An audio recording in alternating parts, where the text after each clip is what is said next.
nak tanya lagi, live ni ada waktu yang sesuai atau tak kisah bila-bila masa pun.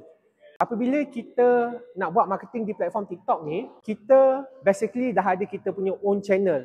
So kita anggap kita punya TikTok account ni adalah channel kita sendiri, channel TV kita sendiri. Jadi apabila kita layan kita punya TikTok account ni sebagai platform channel station TV kita, kita kena buat program kita. Jadi bila kita nak buat live, sebaik-baiknya dia kena konsisten. Kalau muka you selalu buat live pukul 9 malam sampai pukul 12 tengah malam, you kena konsisten buat hari-hari supaya pertama algoritma faham you punya waktu yang you selalu buat live tu pukul berapa.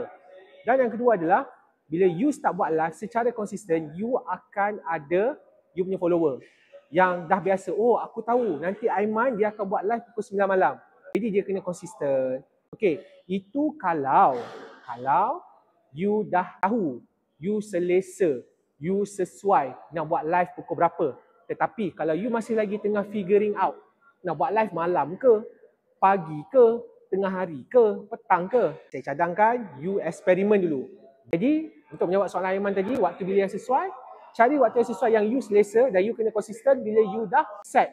Okay, aku nak live waktu malam pukul 9, hari-hari kena buat. Itulah, jadi pukul 9 sampai pukul 12 tengah malam.